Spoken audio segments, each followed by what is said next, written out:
Hi, I'm Vernon Mortensen with the Expanded Shale, Clay, and Slate Institute. Today we're going to be talking about chip seal as a preventative maintenance tool to extend the life of your paved surfaces. We'll specifically be talking about best practices to use when doing a chip seal project, and we'll be talking about the benefits of using a processed lightweight aggregate. There are some best practices that you want to keep in mind on any chip seal project, regardless of the type of material that you're using. One of the things you want to do is make sure that the surface you're going to be chipping is in good enough condition to do preventative maintenance on in the first place. Sometimes that includes having a contractor come in and do some patchwork on the street before doing the chip seal project like you see here. In this city, they've run a thin layer of asphalt down this street to smooth out and correct any imperfections, rutting, alligator cracking, or other defects in the pavement. When it's time to start the actual project, or approximately 3 to 6 months in advance of the project starting, you'll also want to have a crew come through and do the crack seal. What that consists of is running the crack seal material on any cracks that are 1/4 of an inch or wider, generally speaking.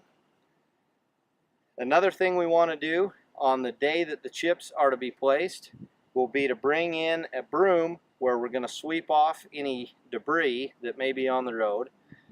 After the road has been swept, we're going to have a distributor truck spray a layer of oil at a predetermined rate that has been discussed with the contractor and the chip seal supplier to make sure that we have the proper level of embedment of the chips into the emulsion.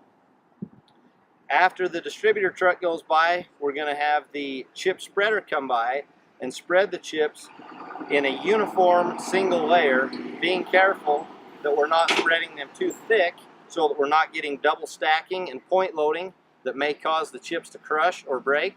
We also want to make sure we're not spreading the chips too thin where we have oil bleeding up through the chips. After the chips have been placed, rubber tired rollers will come along behind the chip spreader, rolling the chips into place, embedding them in the emulsion, and creating a situation where they're firmly embedded and not peeling off of the road.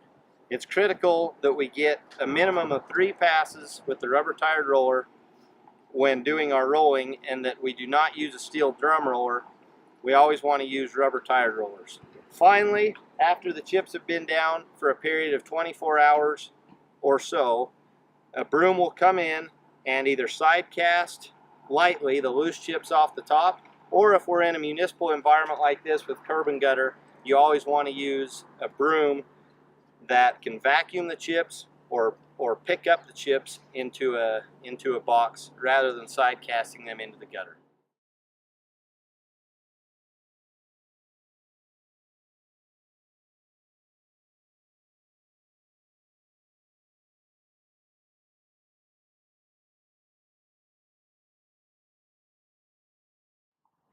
Okay, now we want to talk about some of the specific benefits of using a processed lightweight chip seal aggregate in a chip application.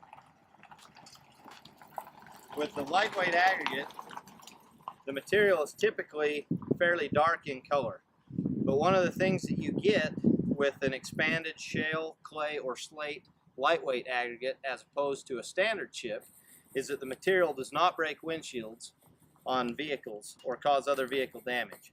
Another big benefit why so many municipalities, counties, and state DOTs around the country use processed lightweight aggregate is that they don't peel or strip off the road like we see a lot of times with standard chip, where you end up with bald spots where the chips have peeled off and ended up in the gutters or off the side of the road.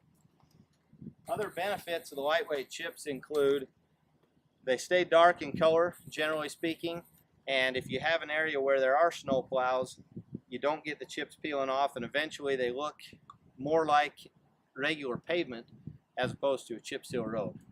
So this makes motorists more happy, it makes cyclists more happy, and it gives you a street maintenance outcome that lasts longer than what you would expect otherwise. Typically about 20% longer service life can be expected with a processed lightweight chip.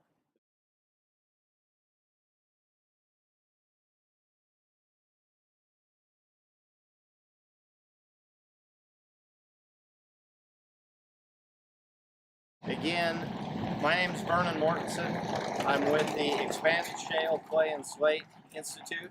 For more information, please visit our website, which is www.escsi.org.